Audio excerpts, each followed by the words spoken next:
It has now been 30 days of frightening, heart-pounding hell that I have endured since the doctor saved me from that clearing in the woods. I've survived an entire month here in this waking nightmare, and there were still so many questions left unanswered, and no clear end in sight. I proceeded to get started with the work for the day by trading all of my excess items to the three strangers. That meant getting rid of excess wire, cloth, gun parts, rope, flares, and the like.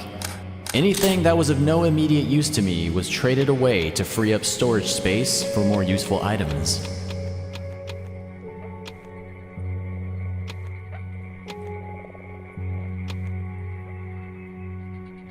After all of my dealings with the three were done, I fixed up my hideout, placed more traps as usual, and then planned my objectives for the day. I had a difficult decision that I needed to make. I needed to decide whether to spare the life of the ravenous villagers in the quarry, or sacrifice the kind old woman to their mad desire for her mushroom flesh. The fate of an innocent young boy who ran away from his mother hangs in the balance. So to make sure I was going to do the right thing, I first headed back to his mother's house to make sure that I didn't miss anything there that could offer me information that might help me decide my course of action. Alright, I'm back to the elephant's house. Let's see if I missed anything in here that might help me decide on this difficult decision that I need to make.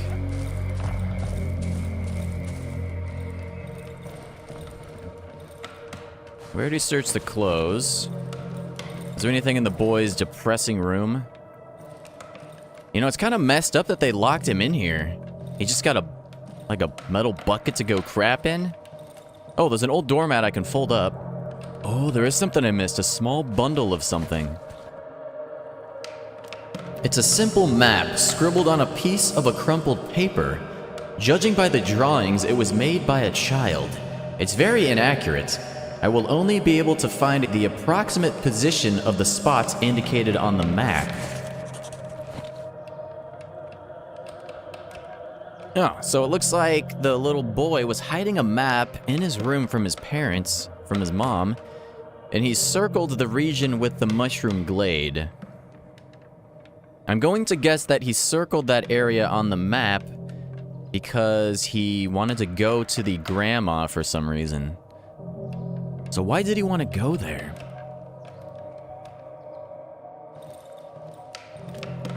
Is there anything else in here? Not really, man. It is a depressing room. Kinda makes you wonder why the mother's keeping him in there, but the other kids are free to stay out in the rest of the house. And she seemed very upset with him. I mean, obviously she'd be upset because her kid ran away, but why did he run away in the first place?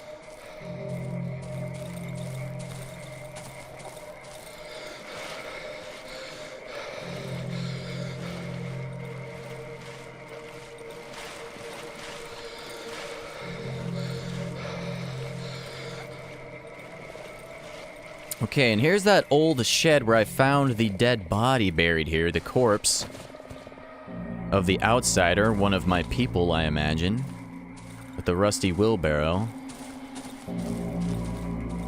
So this shed must belong to them, so that must be how they got the gas masks and the air tanks. They must have... Did they kill all the outsiders that they came across and just stole their equipment? And here's that metal door that's locked. Need a code for it.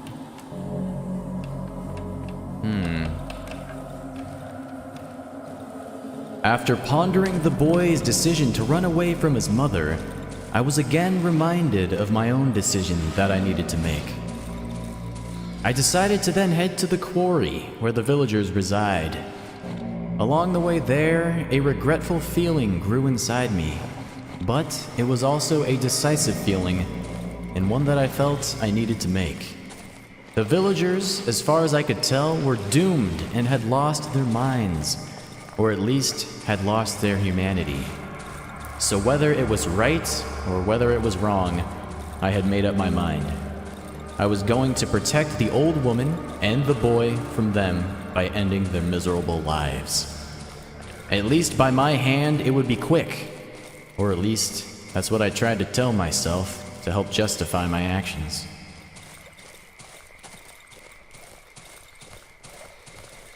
Okay, I should be getting close. Yep, here we are. Okay, how many of these people are even left? We got these two guys.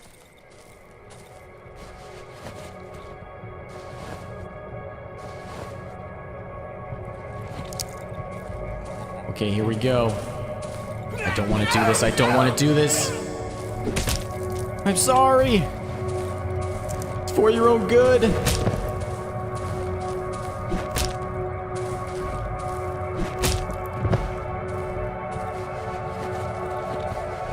I don't enjoy doing this, but I think they've all gone insane by this point in time anyway. I really feel like there's nothing more I can do for them.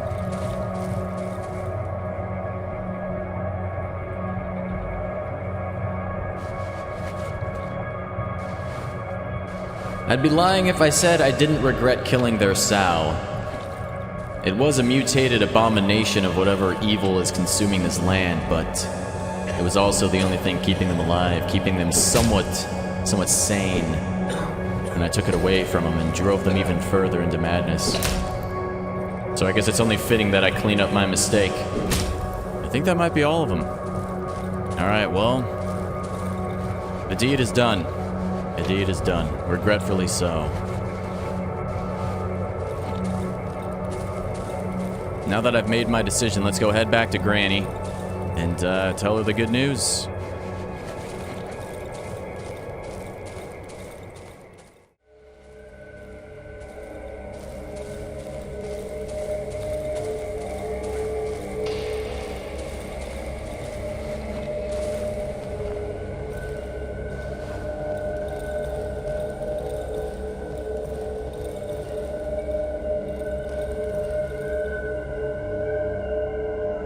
And what news? Have you gotten rid of this greedy mob that wants to get me? I nod my head. The old lady smiles, revealing her white, toothless gums. She leans in her armchair and grabs me by the hand, heartily. I feel a white goo seeping from her hand, smelling of mushrooms. You're a good man, Sonny. The woman produces a small key from under her skirt. Ugh. Here, take the boy to his family. He will probably be safer there. And come back tomorrow. I'll give you a beautiful gift for your trouble. Let's show her some items while we're here. Let's show her the photo of that family that I found. My child. She went into the woods and never came back. I'd look for her, but my legs don't work how they used to. Oh, that's her daughter? Interesting. It sounds like a lot of the people around here are all just part of one giant family. Alright, I've got the key. Let's open it. Hey, kiddo. Hey, he's got a note. The boy had made frightening drawings depicting a black door with arms reaching out from behind it desperately. A monstrous figure stood looming over the door with razor-sharp teeth behind its gas mask. Flower petals lay thrown along the wooden floor. This drawing raised many suspicions and questions. I started to wonder if he ran away from his mother on purpose in fear that she might hurt him. I then approached the frightened boy to see if I could talk with him. The boy is standing under a wall overgrown with enormous mushrooms. He's visibly scared. His lush mop of hair veils a restless, wide-open pair of eyes. The kid is whispering, as if reciting something under his breath. The boy cowers and presses his back against the soft wall, which starts to ooze a white goo. I kneel and extend my arm towards the boy. The boy is terrified. Slowly, he slumps down from the wall to the ground, curling up into a ball. The murmur turns into a loud recitation. One little bear ate a bowl of soup. Then another bear came and there were two. 4 little bears made a sudden pow. Along came the 5th and took a little bow. You know, one of the other small children, one of his brothers back at the house, started to recite this same rhyme as well. Oh, you know what? I think this might be a code.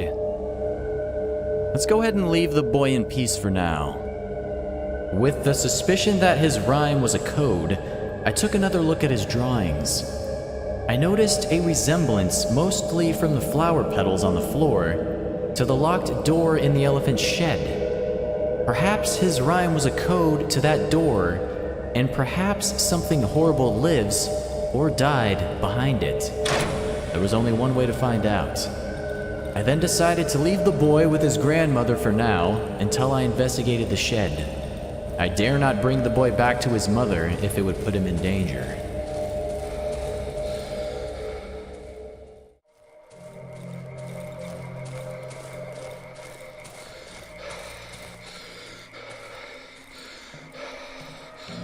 All right, I believe it was 1, 2, 4, 5.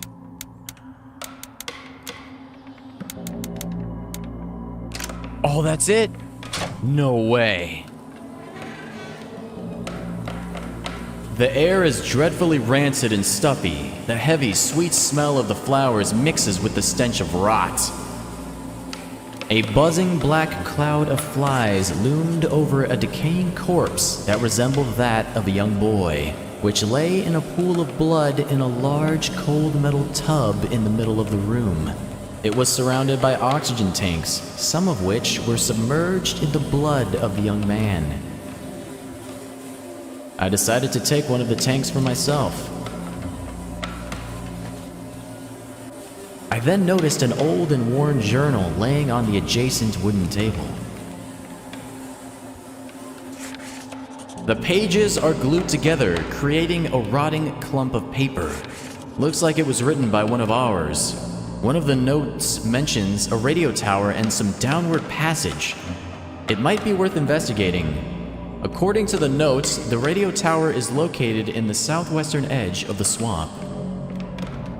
This horrible sight left me with an anxious worry. Was this one of the woman's sons? Did she kill him for the tanks? Did she sacrifice him in some sort of weird, desperate ritual similar to the villagers from the quarry? I had seen no air compressor at their home. So was it even oxygen that they were inhaling? Or was it the blood or the white goo that infested the rotting corpse? Alright, it sounds like this radio tower is incredibly important. It seems like everyone I come across and every note I find is pointing to this tower. Even the talking tree seemed to be pointing over into its direction. And all the notes from the outsiders seem to mention it, so I should probably head there relatively soon and see what's actually going on over there. Maybe I'll get some answers.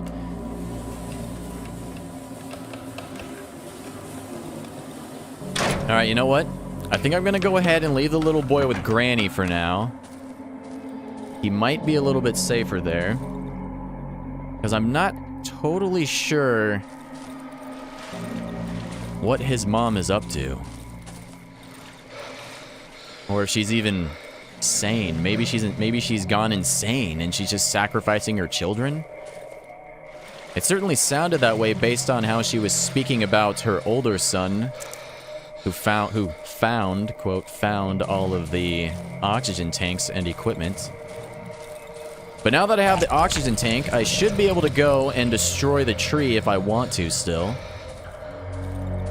And based on what the doctor said, there also should be a few different water holes around the map that can allow me to get to some secret areas, I think.